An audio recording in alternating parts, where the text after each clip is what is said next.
ناظرین، ہمارا solar system سیاروں اور باڈیز کا ایک ایسا گروپ ہے جو سٹار کے گرد گھومتا ہے۔ ہمارے سولر سسٹم میں 8 پلینٹس ہیں جو سورج کے آربٹ میں چکر لگاتے ہیں۔ انہی 8 پلینٹس میں سے ایک ایسا پلینٹ بھی ہے جہاں آج تک کوئی انسان نہیں اتر سکا، جو دوسرے تمام سیاروں کے سائز کو کمبائن کر کے بھی ان سے 2 گنا بڑا ہے۔ آخر کیسے؟ اس ویڈیو میں ہم آپ کو یہی سب بتائیں گے۔ ناظرین، جوپیٹر ہمارے سولر سسٹم کا سب سے بڑا سیارہ ہے جو مارس اور سیٹرن کے درمیان واقع ہے۔ سورج کی طرح دکھنے والا جوپیٹر ایک سب سے قدیم سیارہ جو 4.5 بلین سال پہلے سورج کی فارمیشن سے بچ جانے والی ڈسٹ اور گیسز سے بنا تھا، جس میں 90% ہائیڈروجن اور 10% ہیلیم ہے، جس کی وجہ سے سورج کی طرح اسے بھی ایک فینٹ پلینٹ کہا جاتا ہے، کیونکہ یہ دونوں ایک ہی طرح کی گیسز سے بنے تھے۔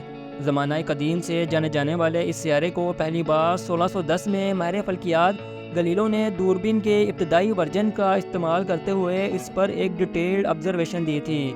ناظرین، ہمارے سولر سسٹم میں موجود تمام 8 پلینٹ میں سے کنگ کا درجہ رکھنے والا جوپیٹر اس سولر سسٹم کا سب سے بڑا پلینٹ ہے۔ یہ سولر سسٹم میں وینس اور مون کے بعد تیسرا بڑا روشن پلینٹ ہے۔ یہ اتنا بڑا ہے کہ اس کا ڈایامیٹر 1,43,000 کلومیٹر ہے، جبکہ ہماری ارتھ کا ڈایامیٹر محض 12,642 کلومیٹر ہی ہے۔ اس کے مقابلے میں ہماری ارتھ اتنی چھوٹی ہے کہ اگر جوپیٹر کو کھوکھلا فولڈ کر دیا جائے تو ہماری ارتھ جیسے 1000 پلینٹس اس کے اندر فٹ آ جائیں۔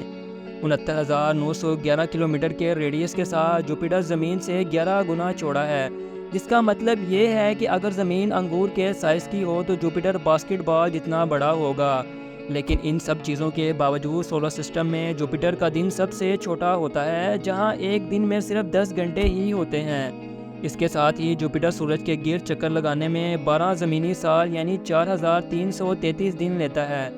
جوپیٹر کو 4 لیئرز میں کلاسیفائڈ کیا جاتا ہے، جن میں اسٹریٹوسفیئر، ایکزوسفیئر، ٹراپوسفیئر اور تھرموسفیئر ہیں۔ جوپیٹر کی ظاہری شکل رنگین دھاریوں اور ڈبوں کی ایک ٹیپسٹری ہے۔ بادلوں کے بینڈ سے گرے ہوئے اس سیارے کے آسمان میں بادلوں کی 3 الگ تہیں ہیں، جو کہ ایک ساتھ مل کر تقریباً 44 میل یعنی 71 کلومیٹر تک پھیلی ہوئی ہیں۔ اوپر کا بادل امونیا کی برف سے بنا ہے، جبکہ درمیانی تہ ممکنہ طور پر امونیم ہائیڈروسلفائڈ کرسٹل سے بنی ہے۔ سب سے اندرونی تہ پانی کی برف اور بخارات سے بھی بنی ہو سکتی ہے۔ ناظرین، جوپیٹر کے ساؤدرن ہیمسفیئر پر ایک گریٹ ریڈ اسپاٹ ہے جو جوپیٹر کی فضا میں ایک بڑا گھومتا ہوا طوفان ہے، جہاں 432 کلومیٹر فی گھنٹہ کی رفتار سے تیز ہوائیں چلتی ہیں۔ یہ ریڈ اسپاٹ اتنا جائگینٹک ہے کہ ہماری ارتھ کے سائز سے بھی 2 گنا بڑا ہے۔ اگر جوپیٹر کے موسم کی بات کی جائے تو اس میں دوسرے سیاروں کی طرح زیادہ موسم نہیں ہوتے۔ یہاں ایوریج ٹیمپریچر -110 سینٹی گریڈ رہتا ہے۔ جوپیٹر کا آربٹ سورج سے 778 ملین کلومیٹر کے فاصلے پر ہونے کی وجہ سے سورج کی روشنی کو جوپیٹر تک پہنچنے میں 43 منٹس لگتے ہیں، جبکہ ہماری ارتھ میں اس کی روشنی 8 منٹس میں ہی پہنچ جاتی ہے۔ 4 بڑے مونز اور بہت سے چھوٹے مونز کے ساتھ جوپیٹر خود ایک قسم کا چھوٹا سولر سسٹم بناتا ہے۔ جوپیٹر کے 95 مونز ہیں جنہیں بین الاقوامی فلکیاتی یونین نے آفیشلی ایکسیپٹ کیا ہے۔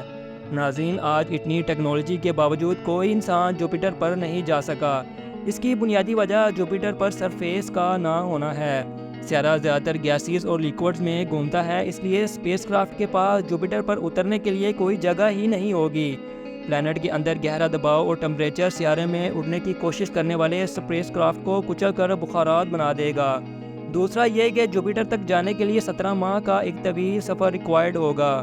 پچھلے 400 سال سے زیادہ عرصے سے جوپیٹر پر ریسرچ کی جا رہی ہے، لیکن جوپیٹر کی سرفیس پر نہیں، اس کے گرد 1973 سے لے کر اب تک 9 اسپیس کرافٹ چکر لگا چکے ہیں، اور انہوں نے سیارے کے بارے میں بہت کچھ ڈسکورڈ بھی کیا ہے۔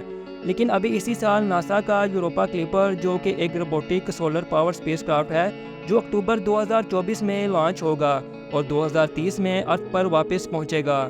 درجنوں فلائی بائز کے دوران یہ جوپیٹر اسپیس کرافٹ کے برفیلے چاند یوروپا کی چھان بین کرے گا، تاکہ یہ معلوم کیا جا سکے آیا سطح کے نیچے ایسی جگہیں ہیں جہاں زندگی کو شروع کیا جا سکے۔ تو ناظرین، کیسی لگی آج کی ویڈیو؟ امید ہے آپ کو پسند آئی ہوگی۔ آپ اسے لائک اور شیئر بھی کریں گے۔ مزید ایسی ہی دلچسپ ویڈیوز کے لیے ہمارے چینل کو سبسکرائب بھی کر لیں۔ ملتے ہیں کسی نئی ویڈیو میں۔